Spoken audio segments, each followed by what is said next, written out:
Hello, and thanks for joining us on this week's first episode of Journalists Hangout. I'm Ayodele Ozubakun.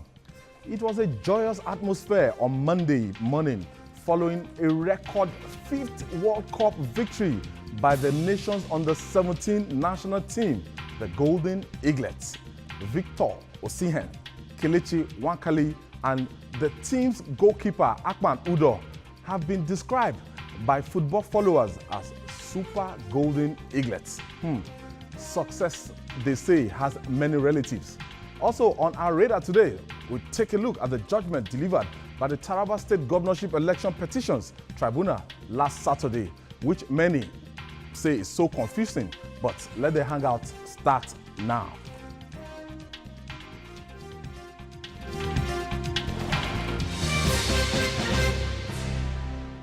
The Golden Eaglets of Nigeria became the second side in history to retain the FIFA Under-17 World Cup following their 2-0 win over West African rivals Mali. But the 5th title was not the only feat recorded. Victor Osimhen made history by becoming the highest goal scorer in the history of the tournament. While the celebrations continue, football pundits have been raising issues about the boys.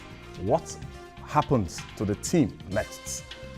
Where would they be in the next 5 years or so, when their counterparts in other teams in the world in the competition will be on top of their careers? Questions, and more questions. But I can assure you that my colleagues in the studio with me will attempt to answer some of the questions. I'm not here alone. I'm doing this with our sports correspondent, Juliet Mafua. It's good to be here. I'm sure you're very happy and excited. Celebration mood. Yeah. And I have our sport pundit, Oracle Cyril Abako. I called you an oracle because you actually predicted it. Yes, of course I did. Here on Friday I said a modest prediction of 2 goals to 0, and then it came to pass. I'm so happy. Oh, prophet. Oracle Abako. And also, I think Jide Otitoju started out as a sports correspondent. Jide, tell us about that. Yes, I started my career as a sports writer. So, you remember that cartel Swan? But when it comes to making predictions like this, I'm a coward.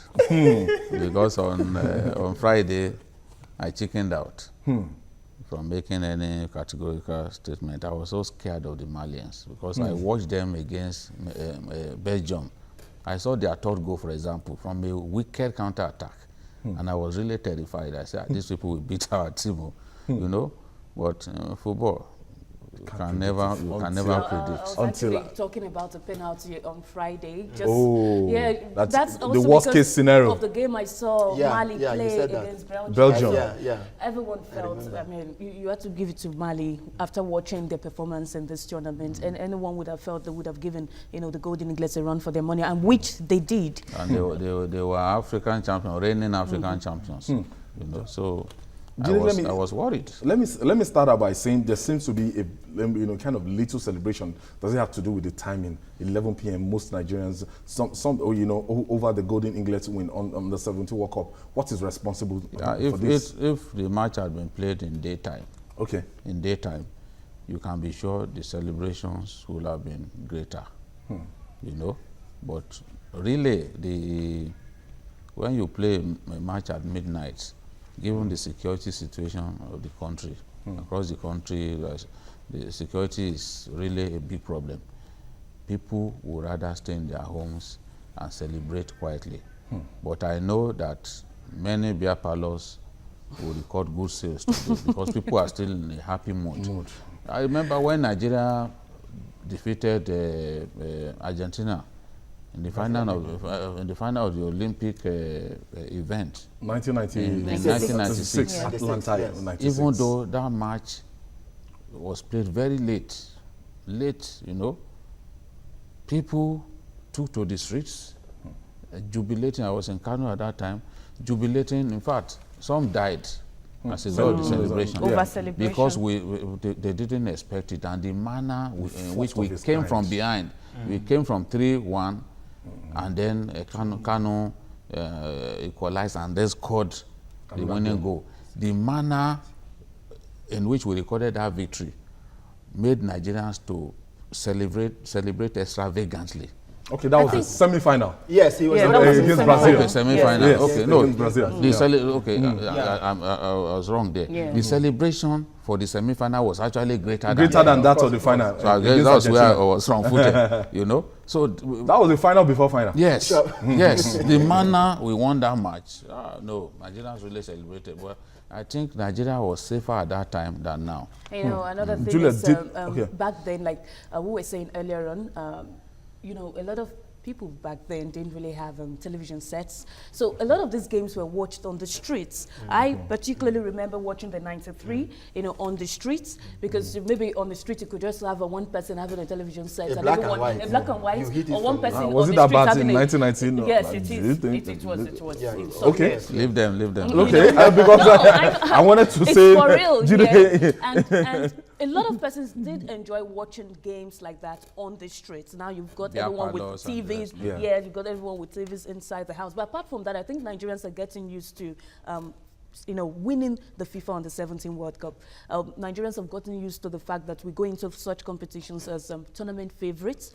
And, I wanted to ask you that, did, you know, most Nigerians expect, you know, to win that competition before it started?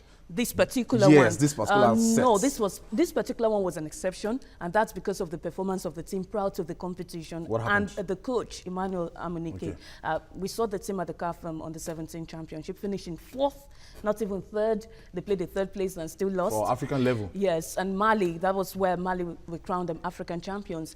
And there was this talk about not having, you know, clear individual talents in that team, unlike the previous ones. Is it the same team? It's same team. Same set And of boys. Emmanuel Amunike was Wow. criticized back then. You know, his tactics, his technical abilities were questioned. But I remember Amunike then assuring that this is a team in progress. It's still work in progress, and he was going to ensure the team gets better before the World Cup. He's kept to his promise, as we've all seen. So the expectation wasn't really high. Even on the parts of sports journalists, even in the part of the NFF, you can see Amaju Pinnick himself saying now Amunike has earned their respect. So what it means is not too many persons were confident About this particular side. Since because they weren't convincing in the CAF, Yes, that's the build up to African the level, competition, yes, yeah. and which the Malians emerged Yeah. as champions. Yeah. So naturally, you'll be scared that we are playing the final with them. Then, Cyril, But we didn't also win the last one. Even though The last they one didn't was win. won by Cote d'Ivoire, okay. but it still didn't stop us from winning the World Cup. Losing on penalties. So you can actually not perform at the level of the continent and improve the team, bring in some fresh blood, you know, and then record good achievement at the World Cup level.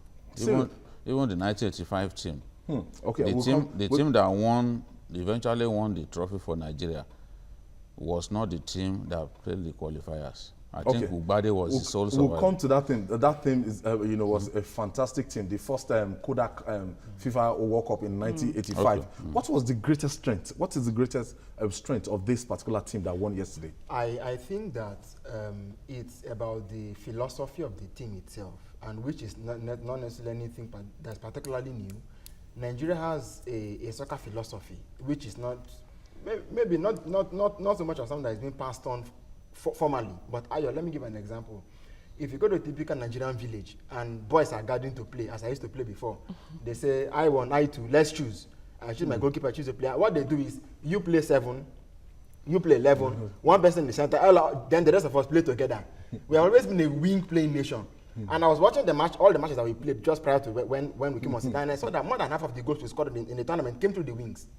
So you can see that what we have always played before, the likes of Amunike, George Finidi, Shegun Degbami, Adoka Mesimaka, 11, 7. Then one person in the middle, and then the rest play together. So you know, I saw that wing football is still alive, and coming from behind, getting that at under 17 tells me that the future of our football is, so to say, secure. And I think that if this team, you know, graduating and moving forward, can keep to this same spirit, can play and adapt to tactics, and we are seeing that this is our national football culture, we've tested it time and again, and we have won. And that even at this level, we are still winning. I think that's a big plus, and that's what we need. We need to take back to the drawing board. Not so much at the level of the team now, but even at the, as the NFF concerned, understand that perhaps why we have been feeling it in a recent past is because there has not been proper consistency in under 20, under 17, even at the national team.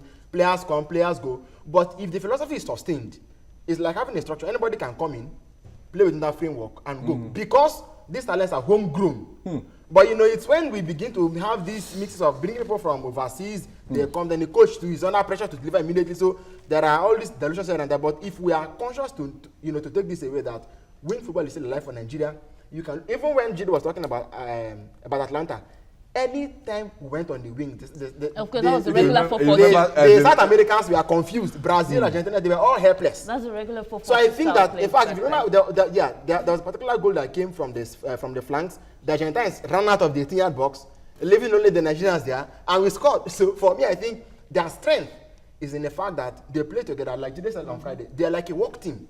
They have the cohesion. They have the cohesion, and then they came through the wings. In fact, all the penalties that we got were brought from the wings, and then because those defenders couldn't really, do anything about it, they had to bring down our strikers. I think we need to take very, very good note of that.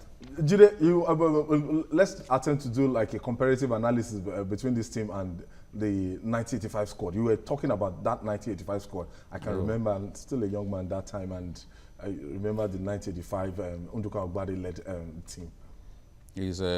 I'm sure the president himself must be really nostalgic. Yes. 30 years ago, he received the team. That won it. Yes, he actually nicknamed the team the World Golden Eaglets. That was the name that I called the team.